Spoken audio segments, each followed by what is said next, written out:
Bien, écoutez, allons-y, on va commencer le point presse, conférence de presse, comme vous voulez le nommer. Je vous remercie d'être venu parce que c'est un moment qui est particulièrement important euh, sur les deux affaires, l'affaire suisse, bien entendu, et l'affaire française. Il était important à ce moment-là très précis de faire un point. Alors, mes avocats, les avocats suisses que vous connaissez, Maître Yael Ayad, Eric Canonica, Théo Badan, Loïc Parrain et Marc Ponant, que je remercie d'ailleurs pour leur soutien, leur accompagnement et le sérieux du travail, eh bien, ils suivent de très près l'affaire suisse et c'est avec eux qu'on a fait une demande de révision dont je vous reparlerai. Quant à la composition de mon équipe française, avec Maître Nabila Asman, Maître Wadi El Amamouchi, et puis deux nouvelles personnes qui ont remplacé, qui composent l'équipe maintenant, c'est Madame Maître May Sarah Vogelut et Maître Marie Burguburu. Voilà l'équipe et voilà ceux qui me défendent et qui défendent la situation. Ce que vous avez entendu des médias français et peut-être qui ont été rapportés par les médias suisses d'une certaine façon, à cause ou grâce à la dépêche AFP, c'est le fait que je demandais la révocation de la juge française sur la base du fait que le procès avait lieu pendant le mois du Ramadan. Et ça, c'est un élément totalement qui est présent dans la demande de révocation, mais qui est secondaire par rapport à tout le reste. Et le reste, c'est effectivement ce qui est apparu à partir du mois d'août, en France comme en Suisse, concernant les affaires elles-mêmes et qui donne un tout autre angle, un tout autre récit à ce qui se passe. Si vous avez mémoire des quelques interventions médiatiques que j'avais faites, parce que j'avais évité d'intervenir dans les médias au tout début de l'affaire, j'avais décidé que je ne parlerais que devant mes juges, mais les quelques mots que j'ai pu dire, c'est que tout cela c'était un piège et que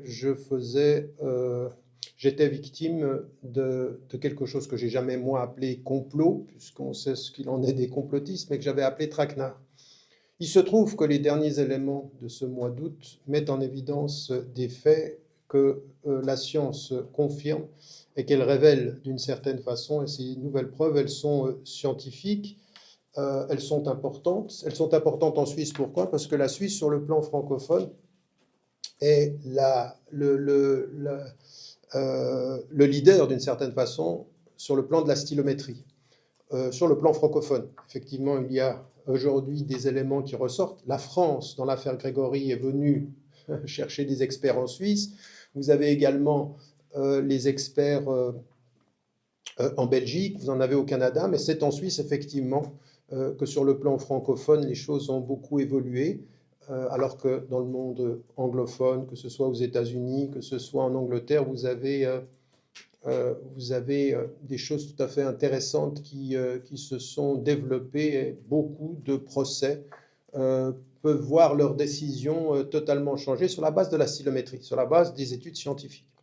Alors, ce qui s'est passé, c'est que en août dernier, et c'est pratiquement par hasard, et ça il faut l'entendre parce que les choses se sont passées et la concordance des temps, elle est importante. En août de l'année dernière, tout à coup, j'entends parler que par ChatGPT, on peut effectivement déterminer qui a écrit un texte ou autre. Et moi, j'avais jamais, je suis dans les lettres, mais j'avais jamais entendu parler de ceci. Et c'est à partir de l'affaire française que je dis, bon, ben, on va faire une recherche. Et on fait une recherche. On tombe d'ailleurs sur les Orphan Analytiques, qui est à Sierre, qui est je veux dire, dans le canton du Valais. Je pense qu'ils sont à Sierre, si j'ai bonne mémoire. Et on commence à faire des recherches pour l'affaire française. Et c'est dans ces recherches-là qu'on entend parler de la stylométrie. Et la stylométrie nous a amené à prendre contact pour l'affaire française. Et puis ensuite, on a commencé à réfléchir en se disant, mais en fait, on a exactement la même chose pour l'affaire suisse. Et là, on a cherché la personne qui était la plus à même de nous apporter des éléments de réponse. Cette personne, elle est mondialement connue et c'est la docteure Chasky, Carole Chasky, qui non seulement fait de la stylométrie, mais pousse la stylométrie dans le domaine plus scientifique encore, dans ce qu'on appelle la linguistique forensique assistée par ordinateur. Elle est reconnue mondialement, et qu'est-ce que l'on fait? On lui envoie les éléments en août, début août. Et début août, ça veut dire quoi? Ça veut dire avant la décision du tribunal fédéral. Donc j'ai envoyé d'abord les éléments qui concernaient la France, et tout de suite, en allant les éléments qui concernaient la Suisse. Et c'est le 6 et 13 septembre que l'on a les résultats de ces expertises. Et les résultats de ces expertises, encore une fois, qu'est-ce qu'ils disent? Ils disent, parce que qu'est-ce que l'on a en Suisse? En Suisse, on a trois postes en fait, d'une personne qui s'appelle Leïla, et qui poste sur Internet des éléments où elle parle. 2 semaines avant de me rencontrer, mais elle m'avait déjà contacté, le chat a été fructueux, torpille en prépa. Ça veut dire l'idée d'un plan et d'un piège. Dans l'affaire française, on a 5 jours avant la rencontre, une personne qui s'appelle Nathalie et qui dit on va le faire tomber dans un piège, on va le faire venir dans un hôtel, et là on appellera des paparazzis pour le voir. Donc ce que j'ai dit depuis le départ sur ces messages-là, j'avais aucune preuve que ces éléments-là étaient, bien qu'on en ait parlé dans les procès, etc. Et on a fait analyser ces textes. On a fait analyser les posts de Brigitte, donc c'est le pseudonyme de la plaignante suisse, et de Christelle, le pseudonyme de la plaignante française. Et ici, mes avocats ont été extrêmement rigoureux. Ils ont dit non, il ne nous suffit pas d'un test, il faut que l'on multiplie pour savoir si effectivement, parce que vous savez comment fonctionne la linguistique forensique, on prend 2 personnes et puis on les compare, c'est-à-dire 2 séries de textes que l'on sait avoir été écrits par les personnes, et puis on prend les textes qui sont anonymes, dont on ne sait pas. Et ensuite, on fait un travail de probabilité. Alors écoutez bien, parce que pour Brigitte, la plaignante suisse, on est dans un taux de probabilité de 96, donc 96,97%, 96,97%, jusqu'à 100%. Et les 6 tests, alors on pourrait se dire, oui, mais il y a peut-être des tests parmi les 6 où le pourcentage est plus bas. Je vais vous les donner un par un. Le premier test, 96,97. Deuxième test, 98,60. Troisième test, 99,09. Quatrième test, 100%. Cinquième test, 100%. Sixième test, 100%. C'est-à-dire que des analyses scientifiques de messages qui ont été écrits avant, 2 semaines avant, sont confirmées et confirment que c'est elle. L'experte, elle n'utilise pas le subjonctif, elle n'utilise pas l'hypothétique, elle n'utilise pas le conditionnel. Elle dit, ces textes ont été écrits par cette personne. 2 semaines avant, torpille en prépa, et donc c'était un plan. Et donc après, tout change, tout le récit change pour la Suisse. Pourquoi? Parce qu'en fait, le fait qu'elle prenne contact avec moi et qu'elle dise qu'elle m'avait rencontré dans une signature, alors qu'elle n'a jamais existé, que le jugement a reconnu qu'elle n'avait jamais existé, et qu'elle s'appelle Leïla dans ce poste, et qu'elle dit à Bernadette Sauvaget dans Libération qu'elle s'appelle Leïla, qu'elle reconnaît s'appeler Leïla, qu'une des témoins dit qu'elle s'appelle Leïla, et surtout une autre chose, c'est qu'elle va jusqu'en France donner un carnet qu'elle ne donne pas au juge suisse, dans lequel elle s'appelle comment? Leïla. Donc, ce sont des indices concordants qui viennent s'ajouter à, en fait, des éléments scientifiques de première importance et qui changent tout le récit. Et à partir de là, ce que nous avons fait, c'est effectivement une demande de révision qui a été déposée le 17 octobre dernier par mes avocats. C'est un long document avec tout ce que la docteure Chasky a fait et qui met en évidence effectivement que tout change, que tout le récit change. Alors, mes juges, au moment où ils me jugent d'abord innocent, puis ensuite coupable, puis ensuite le tribunal fédéral donne sa décision le 28 août et décide sur la base de leur connaissance de l'époque. Mais il se trouve qu'ils ne savaient pas. À cette époque, ils étaient totalement ignorants de ces éléments. Nous-mêmes, moi, je ne connaissais même pas la stylométrie, donc, ni mes avocats. Donc, on n'était pas au courant. Donc là, maintenant, il y a 2 choses. Avec ces preuves scientifiques, il est prouvé que en fait, ils ont été trompés sur les faits. Il faut savoir quand même une chose, c'est que tous ces témoins, quand ils ont été questionnés, ont tous dit qu'ils ne savaient pas la nature des textes qu'elle m'écrivait.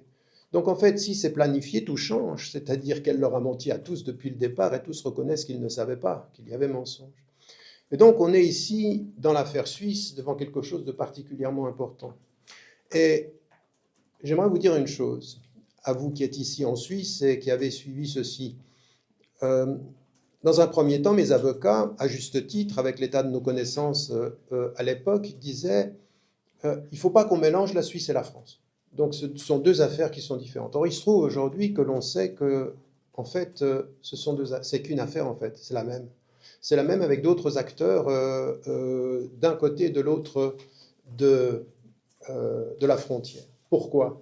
Parce que ce que l'on découvre dans l'expertise stylométrique, donc linguistique forensique assistée par ordinateur, concernant Christelle, c'est des messages où elle dit 6 jours avant, on va le faire tomber dans un piège. Très bien. On donne ceci à l'experte. Retour des résultats entre 97,17% et 100%. Donc 97,17% et 100%.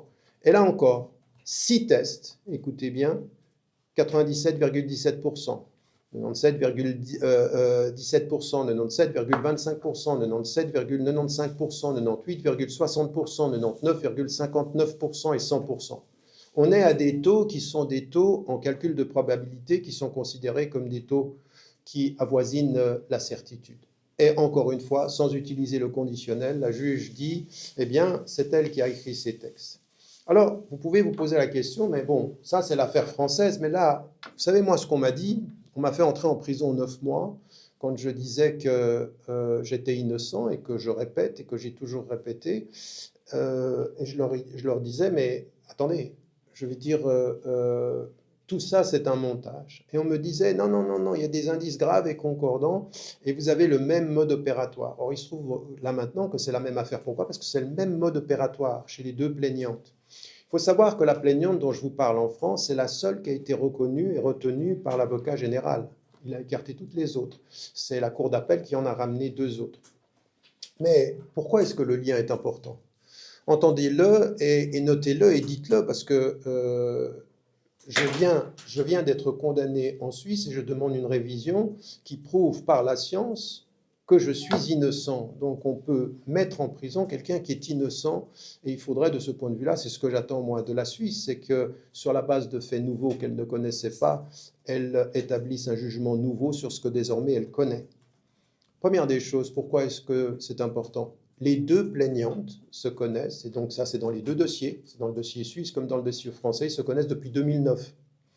Non seulement elles se connaissent depuis 2009, mais avec qui est-ce qu'elles communiquent, les deux plaignantes ? Elles communiquent avec Caroline Fourest, la bien nommée, qui a écrit un texte me concernant qui s'appelle Frère Tariq, qui connaissait donc les deux plaignantes, et qui non seulement connaît les deux plaignantes, mais on sait aujourd'hui qu'elle est en contact même avec la troisième et avec une quatrième. Les deux plaignantes, et de ce point de vue-là également, elles sont en contact avec Jean-Claude Fassi. Jean-Claude Fassi, c'est pas simplement un activiste dont on dirait qu'il est pro-israélien, ça de cela je me moque, il a le droit et c'est son affaire, mais c'est l'extrême droite, c'est celui qui écrit « Juifs de France, quittez ce pays infesté par les Arabes et les musulmans ». Et donc qui me cible depuis 2007, qui demande des témoignages sur moi. Elles sont en contact 2009. C'est le même mode opératoire. Et plus que cela, 2 anciennes plaignantes en France qui ont été écartées du dossier disent aujourd'hui devant des juristes, elles ont témoigné, Mounia Rabouche et Marie-Inès Iglesias Magdalena, elles disent c'était un montage, nous avons été poussés à mentir. Donc vous avez là une somme d'éléments qui sont particulièrement importants. J'ajoute, pour prolonger, que moi, ce pourquoi je vous appelle aujourd'hui, vous, en tant que média, moi, je ne me suis jamais exprimé sur cette affaire au-delà du fait de répondre à des moments quand il y avait des jugements de droit, après mon acquittement, après la condamnation, et quand j'ai des faits nouveaux qui sont scientifiques. Moi, je ne vous demande pas de prendre position sur des virtualités et des hypothèses. Je vous demande simplement de considérer ce qu'il en est. Vous êtes des spécialistes dans le domaine, vous êtes des journalistes qui vous occupez essentiellement de cela. Et de cela, je vous demande juste, d'ailleurs, quand j'étais au procès, la salle était remplie de combien? De 80 journalistes. Quand on en vient au fait, ben vous êtes moins nombreux. Et vous êtes moins nombreux, c'est que c'est la preuve que quand on condamne, c'est la meute, et quand on a des éléments qui peuvent innocenter, les journalistes sont moins intéressés, malheureusement. Dans l'affaire française, ce n'est pas simplement ceci qui vient s'ajouter à cela. Permettez-moi simplement de dire qu'on a une expertise informatique en France où il est prouvé qu'un blog a été créé 9 mois avant de me rencontrer par la même plaignante, et qui est un blog malveillant. Il faut savoir que Christelle, elle est d'extrême droite, elle fait les blogs de Marine Le Pen, et qu'elle est tout à la fois antisémite et islamophobe. Et que cette personne, elle a fait un blog, elle dit « Ah non, non, non, j'ai antidaté ». L'informaticien auprès de la Cour de Lyon dit « Absolument pas, ce blog précède ». Ce qui veut dire en fait que le fait que le blog précède confirme la préméditation du plan. C'est pour ça qu'elle ne voulait pas le dire. Une expertise informatique vient dire qu'à 100%, elle est dans la salle où je donne une conférence alors qu'elle dit qu'elle est dans un hôtel après avoir été massacrée et violée. Alors qu'elle est dans la salle. 100% l'expertise nouvelle. L'expertise médicale encore, une autre, une troisième, vient dire tout ce qu'elle dit sur les mots qui la touchent ne correspondent pas à ce qu'elle annonce comme étant la violence et le viol. Et puis, encore un autre élément qui est venu s'ajouter, un ancien conjoint de Ndayari, la première plaignante, qui vient dire « Je l'ai vu simuler une tentative de suicide et je lui ai demandé pourquoi est-ce que tu fais cela, et elle m'a dit c'est pour charger le dossier Ramadan ». Ça, c'est sur la première plaignante. Donc, on a ici une série d'éléments en France qui viennent confirmer ce que la stylométrie a dit. Et la stylométrie, maintenant, vous savez, la Suisse et la France, condamné en Suisse, ça voulait dire que j'allais être condamné en France. Mais quand vous avez le même mode opératoire et la même preuve scientifique qui vient vous innocenter d'un côté et de l'autre de la frontière, les choses changent. Ça n'est plus le même récit. Et ce que j'ai demandé, c'est pour ça qu'aujourd'hui c'est le rebondissement aussi, parce que le premier rebondissement c'est la Suisse, mais le deuxième, il est que j'ai demandé en France un supplément d'information en disant, au vu de ces éléments aussi importants, une de mes avocates nouvellement entrée dans le dossier dit, mais c'est pas un bouleversement, c'est un tremblement de terre, tout change. Eh bien, on a demandé un supplément d'information sur la stylométrie, on a demandé un supplément d'information sur l'informatique, un supplément d'information sur les témoignages. Et là, depuis mars 2025, donc attention, parce que certains ont voulu dire en France, les médias, Tarek Ramadan, au mois de janvier, demande le report de son procès pour cause de Ramadan.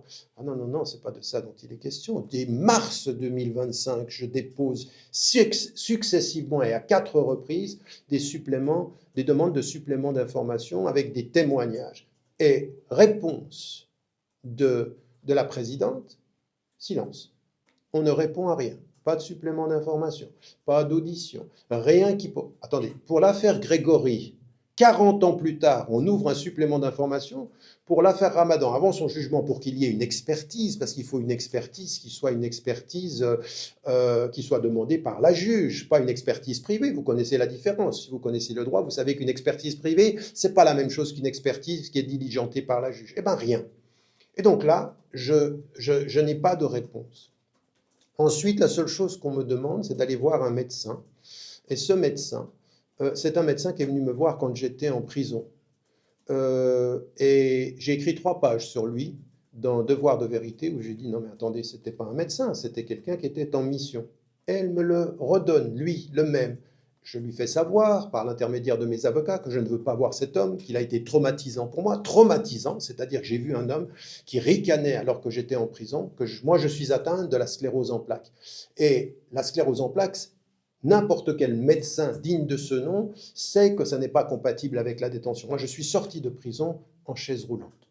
D'accord? Et donc lui, il ricane. Et donc elle me le redonne. Je lui fais savoir, mais j'ai un contentieux avec ce médecin. Elle maintient le fait que je dois aller le voir. Plus que ceci, on ajoute, c'est le troisième élément de notre requête en récusation de la juge, c'est de dire, mais attendez, ça fait 8 ans qu'il y a une instruction. L'année sur laquelle vous jugez, c'est 11 mois. On est le mois d'août où il n'y a rien. Vous choisissez que le mois du Ramadan, où en plus je suis malade, où en plus je vais être affaibli, où 2 de mes avocats en plus sont notoirement musulmans. Comment se fait-il que vous choisissiez ce mois? Et donc, sur cette base-là, et face à ce silence, à l'heure qu'il est aujourd'hui, je ne vois pas faire face à un jugement qui soit équitable et impartial. Raison pour laquelle j'ai demandé, de ce point de vue-là, la récusation. Donc comprenez bien, la récusation, les premiers fondements, c'est exactement la même chose que ce que l'on a en Suisse. De la même façon qu'à l'heure où je vous parle, en Suisse, on étudie ma demande de révision de jugement sur la base de la stylométrie, c'est ce que j'attendais de la France. C'est-à-dire que l'on aille de ce point de vue-là vers quelque chose qui, au-delà du droit, s'appuie sur des choses qui sont importantes. Vous savez, Maître Saint-Pierre, qui est l'un des avocats dans l'affaire Grégory, met en évidence le fait que c'est révolutionnaire tout ceci, parce que là maintenant on peut identifier qui a écrit quoi, et que les juges l'ont suivi de ce point de vue-là. Et là, pour moi, tout se passe comme si, ayant été considéré comme coupable avant même d'avoir été effectivement jugé, quand j'apporte des preuves scientifiques, elles ne sont pas assez.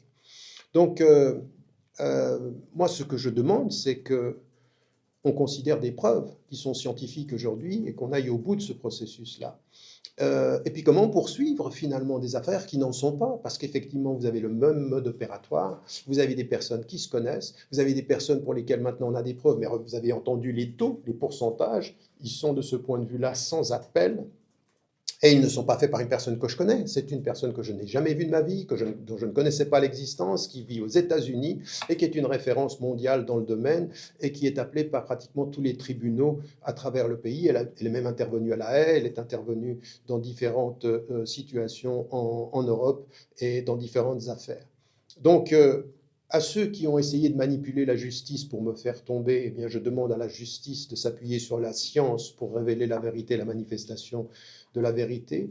Vous savez, je vais vous dire une chose. J'ai répété qu'en 2016, alors que je sortais d'une conférence, j'ai eu un homme qui est venu de la DGSI, la Direction générale du service de sécurité et de renseignement intérieur en France. Et puis il m'a dit, mais vous êtes en train de vous réinstaller en France, on sait ce que vous faites, on vous surveille et tout ceci, comme s'il m'annonçait que quelque chose allait venir. Et je savais que j'étais ciblé en France, et vous le savez tous. Je veux dire, il est de notoriété publique que ma position sur l'islam et sur les affaires internationales, notamment au Moyen-Orient ou en Afrique, gênait certaines voix en France. Donc ça, on ne va pas jouer à faire comme si on ne savait pas. Ces choses sont connues et sont sues. Et ça, je le savais en France. Il se trouve que la Suisse le sait aussi. Et donc, à l'heure où je vous parle aujourd'hui, en Suisse, on est en train de faire des investigations. Vous avez entendu parler à Genève de Alp Services. Alp Services, à Genève, est payé par un gouvernement, les Émirats arabes unis.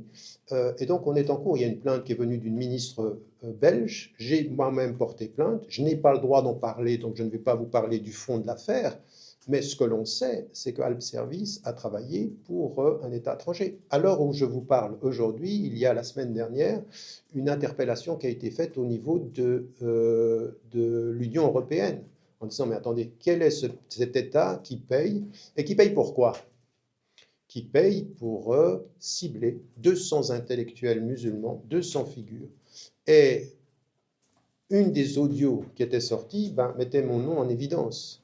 C'est-à-dire Tariq Ramadan est une des cibles, et cette fois-ci des Émirats arabes unis, parce que je les critique, parce que pour moi c'est une dictature et qu'il n'y a aucune liberté là-bas, et que de ce point de vue-là, il passe par une société suisse. Donc l'idée qu'il y ait des gens qui puissent être dans la manipulation et le fait de vouloir me faire tomber, elle n'est pas nouvelle, ni en France, ni en Suisse, qu'il le sait et qu'il le saura.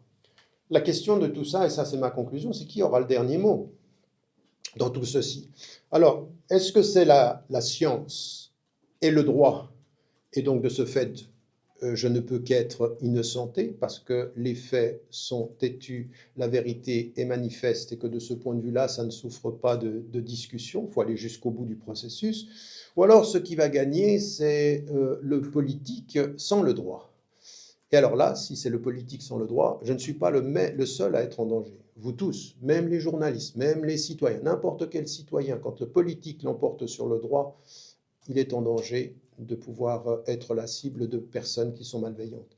Et c'est tout ce que moi je veux dire, c'est-à-dire qu'aujourd'hui, si je fais ce point presse et cette conférence, juste pour rappeler ceci, pour mettre en évidence mon innocence et pour mettre en évidence des preuves scientifiques qui l'attestent, et surtout une chose, l'affaire suisse comme l'affaire française ne sont qu'une seule affaire de personnes qui se connaissaient avec les mêmes modes opératoires, avec l'idée de faire tomber un homme avant de le rencontrer, et en fait de le rencontrer pour le faire tomber. Parce que j'ai toujours dit qu'en Suisse, il ne s'était rien passé par rapport à cette femme et que je lui avais demandé de partir, et que en France, de la même façon, les choses se sont passées du fait que je l'avais écarté après coup, en n'ayant plus du tout de contact, puisque en fait, il n'y a jamais eu chaque fois qu'une seule rencontre. Mais la seule rencontre a été précédée d'une intention de me nuire. Voilà, je vous remercie beaucoup. Ça, c'était mon introduction. Je reste ouvert à vos questions. Alors, je sais qu'il y en a qui veulent qu'on puisse le faire en privé. Donc, si vous avez des questions publiques, on le fait dans les 10 minutes qui suivent. Puis ensuite, on fait des choses plus spécifiques. Moi, j'en avais une première. Par rapport à la Suisse, vous avez dit on étudie ma demande de révision. Donc, du côté suisse, les preuves que vous avez apportées par rapport à la stylométrie, elles ont été prises en compte pour une révision éventuelle Alors, de... attendez, on a déposé pour qu'il y ait révision et on n'a D'accord, pas donc eu il de n'y a pas retour. étude de la demande de révision, vous avez demandé la révision. Non, si elle a été déposée et puis elle doit forcément être étudiée. Donc, ce qu'on comprend Maintenant, elle pas. peut aussi être rejetée, la demande de révision, sans étude. Oui, mais ça aurait été. Bon, Je, c'est je possible. vous pose la question, C'est parce pas que comme ça que je le vous avez dit comprends. en Suisse, c'est pas pareil qu'en France. En Suisse, ça a Non, été pris en compte. en Suisse, on a déposé le 17 octobre et ce que l'on comprend maintenant, c'est qu'il y a un juge qui est en charge de ce dossier et qui doit l'étudier. On donnera une réponse. Est-ce que sa réponse sera on entre en matière, on n'entre pas en matière? Ce peut être. Mais il est quand même à l'étude, forcément, puisqu'on l'a déposé le 17 octobre et qu'aujourd'hui, tout est suspendu. C'est-à-dire même ma peine et l'exécution de ma peine est suspendue à l'attente de la réponse qui sera donnée à notre demande de révision. Vous aviez fait une conférence de presse en octobre dernier. En septembre dernier, En septembre dernier, pardon. à Paris. Voilà. Et est-ce qu'il y a des éléments nouveaux aujourd'hui par rapport à cette conférence de septembre? Alors, les éléments nouveaux, si vous voulez, les éléments nouveaux, ils sont très très importants. Pourquoi? C'est-à-dire qu'au moment où on a le 30 septembre, on n'a pas encore déposé la demande de révision, on l'a déposée, on est en attente. Le deuxième élément qui est nouveau, c'est qu'on a fait la demande de supplément d'information. Et ce qui est totalement nouveau, c'est le silence face à des éléments qui sont de ce point de vue-là tellement déterminants. Dire comment une juridiction qui reçoit quelque chose qu'elle connaît, elle connaît maintenant la stylométrie en France avec l'affaire Grégory, ce n'est pas quelque chose qui est totalement inconnu, et qui vient en plus, non pas simplement de la stylométrie, mais de ce que l'on connaît dans la stylométrie comme étant l'expertise la plus scientifique, à savoir la linguistique forensique appliquée par ordinateur, que là, on n'entre pas en matière, qu'un informaticien fasse un travail en disant, bah, écoutez, ce n'est pas la vérité ce qui est dit, il faut qu'on investigue plus avant, parce que sur une clé USB, on va pouvoir savoir effectivement le fin mot, mais de ce que je vois, le blog, il a été effectivement constitué avant. Et là, il n'y a rien. Donc ce qui est nouveau pour moi et qui est quand même essentiel, c'est-à-dire que ce qui aurait dû être le cheminement naturel depuis septembre, à savoir la considération de nouvelles preuves scientifiques, d'un côté, on attend en Suisse de savoir, à Genève, de savoir comment ça va se passer, mais en Suisse, c'est le silence. En France, c'est le silence. Alors, j'attends de ce point de vue-là qu'effectivement, les choses soient faites de façon carrée. C'est-à-dire que, et carré, ça veut dire la seule chose qui compte dans le droit, ce sont les preuves, ce sont les faits, les preuves. J'attends que ça.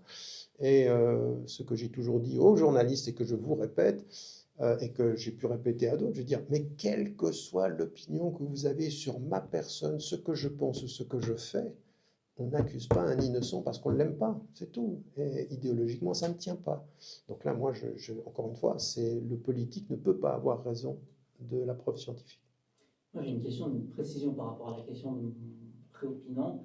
Vous disiez que les nouveautés par rapport à la conférence de presse du 30 septembre, c'est que vous n'aviez pas fait les demandes de supplément d'information, mais tout à l'heure, vous avez dit que dès mars 2025, vous les avez demandées à 3-4 reprises. Donc en septembre, à ce moment-là, vous le saviez déjà. Donc ce n'est pas une nouveauté entre septembre et aujourd'hui. Non, non. Donc je me suis mal exprimé, je vais préciser les choses. En mars 2025, je fais une demande de supplément d'information parce qu'on a une nouvelle expertise sur une photo qui dit à 100% elle est dans la salle.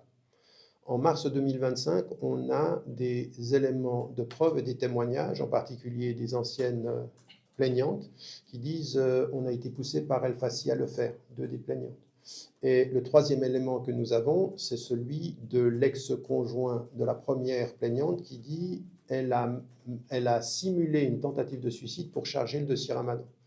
Donc, à quoi il ajoute je n'ai pas de sympathie pour M. Ramadan, mais je suis quand même obligé de dire la vérité. Ça, c'est ce qu'on a en mars. En mai, on a un nouvel élément qui est un témoignage de Alain Soral, qui depuis la Suisse dit je connais les deux plaignantes et elles mentent. Elles n'ont jamais parlé de viol et c'est quelque chose qui va à l'encontre de la vérité. Je connais les deux. Ça, c'est la deuxième. La troisième vient en septembre, après que l'on ait eu les éléments de la stylométrie. La stylométrie, on fait la demande, je vais vous dire pratiquement, si j'ai bonne mémoire, le 8 août. On a le résultat le 9 septembre. Mes avocats demandent un supplément qu'on reçoit le 13 et c'est le 30 qu'on a la conférence de presse et c'est le 17 que l'on dépose. Donc entre le 13 septembre et le 17 octobre, on formule la demande de révision officiellement et on fait la même chose en France. Donc, si vous voulez, depuis mars, je ne cesse, sur la base d'éléments nouveaux, de demander. C'est la question de Vous avez raison. C'était les nouveautés entre septembre et aujourd'hui. Hormis la demande de révision en octobre, il n'y en a pas d'autres. Alors, à partir de septembre, oui. Il y a... Non, des éléments... vous voulez dire, à partir de la conférence de presse, les nouveaux éléments... non, il n'y a pas de nouveaux éléments, mais ces éléments suffisent. Ce qui a de nouveau... C'était juste pour savoir, pour être sûr d'avoir bien compris. D'accord, ok. Non, mais ce qui est important quand même pour nous, c'est le nouvel élément pour quelqu'un qui observe une instruction, c'est pas simplement les faits scientifiques que l'on apporte, c'est la réaction de la justice à ces éléments scientifiques. Et quand vous voyez, alors en Suisse pour l'instant on ne sait pas ce qui va se passer, mais ce que l'on a compris c'est que quelqu'un a été désigné pour aller jusqu'au bout de ce processus-là sur la base de la stylométrie qui est essentielle. Encore une fois, ce serait totalement surprenant que la Suisse, qui est à l'avant-garde de la stylométrie, passe par pertes et profits, quelque chose qui est une manifestation essentielle de son application en Suisse. Et puis, ce qui est surtout totalement surprenant, c'est le silence de la juridiction française en face des éléments qui sont scientifiques et qui mettent en évidence que de ce point de vue-là, ce que je disais aussi dans mon livre Devoir de vérité, c'est que je suis innocent. Là, la Suisse, il y a des éléments qu'elle ne savait pas, elle va aller jusqu'au bout. Mais en France, il y a une donnée qui est politique. Il y a une donnée qui est politique. On n'est pas allé jusqu'au bout des investigations. Il faut savoir que dans l'ordonnance de mise en examen, l'ordonnance de mise en accusation en France, la juge dit on n'a pas pu aller jusqu'au bout de l'expertise de la photo. Ben, nous, on est allé. On n'a pas pu aller jusqu'au bout de l'expertise des messages pour savoir qui les a écrits. Ben, nous, on est allé. Et on vous apporte des épreuves scientifiques. Écoutez, je veux dire que ça devrait être, je ne sais pas moi, si vous êtes un citoyen ordinaire ou un journaliste, ça devrait être choquant de voir que la justice ne prend pas en compte des éléments scientifiques. C'est quand même choquant. Comment est-ce possible que vous ayez mis quelqu'un en prison presque 10 mois, que cet homme-là, vous saviez qu'il était malade, qu'il est sorti en chaise roulante, que vous l'avez diminué, qu'il a perdu euh, euh, son travail, que je suis à la retraite anticipée, et qu'on vous apporte des éléments, vous faites rien. Je veux dire, attendez, à partir d'un certain moment, il y a quand même des choses qui doivent être troublantes. Donc, ce qui est totalement nouveau, c'est le silence. Et ce qui est aussi nouveau, c'est qu'à un moment donné, je ne suis pas en face de l'application du droit, et la juge qui doit normalement me juger en mars est partiale. Elle n'est pas impartiale, elle n'est pas objective. Voilà ce qui est de nouveau. Mais ce qui m'amène aujourd'hui en Suisse à amener quelque chose, c'est pas exactement, c'est pas tout à fait la même chose. Aujourd'hui, on est dans quelque chose qui est quand même, les choses avancent et la demande, elle a été posée, elle a été officiellement posée. Et on voit de ce point de vue-là que du point de vue des médias, et vous savez comment ça fonctionne, il faut à un moment donné pouvoir rendre compte de l'évolution et même de la réaction. Comment vous pourriez, vous qui suivez l'affaire, faire en sorte que, par rapport au fait de la stylométrie et de l'importance de la stylométrie, je suis désolé, proportionnellement à quand je suis accusé, ce que vous faites comme couverture par rapport à des éléments nouveaux, ça n'a rien à voir. Vous allez me parler d'une matinale dans laquelle c'est sorti. Ok, d'accord, je prends note que vous l'avez. Combien et combien vous avez couvert dans tout ce qui concerne. Quand j'ai été accusé, le tribunal fédéral s'est passé au 19h30 avec 3 minutes sur l'affaire, 20 secondes d'intervention de ma part, 20 secondes qu'on a coupé en plus. Donc à partir d'un certain moment, ce que je vous demande, c'est un traitement qui soit un traitement juste et équitable. C'est tout ce que je demande. Vous pouvez maintenant me dire, on a couvert par une matinale le matin, vous savez très bien que le 19h30, ce n'est pas la matinale, ça n'a rien à voir, que le temps qui est alloué est totalement disproportionné. Et aujourd'hui, quand même, entendez-le, une révision, une demande de révision d'un jugement sur des éléments aussi importants que ceux-ci sont essentiels. Moi, ce qui n'était pas suffisamment apparu dans la conférence de presse de Paris, c'est le fait que ces éléments-là, aujourd'hui, avec le fait d'avoir déposé en Suisse et le fait d'avoir déposé en France, que les personnes se connaissent, que c'est pas sorti ceci, que les personnes se connaissent, quelles personnes de façon malveillante. Il y a, moi je l'ai dit dans la conférence de presse, mais c'est jamais sorti dans les médias de ce point de vue-là. Vous ne l'avez pas mis en évidence ceci, que les deux plaignantes se connaissent depuis 2009. Vous n'avez pas mis en évidence que c'est le même mode opératoire. Vous n'avez pas mis en évidence de ce point de vue qu'il y a quelque chose qui est quand même une et seule et même affaire. Et ce qui quand même devrait vous troubler, c'est le silence de la juridiction française en face de ces éléments nouveaux.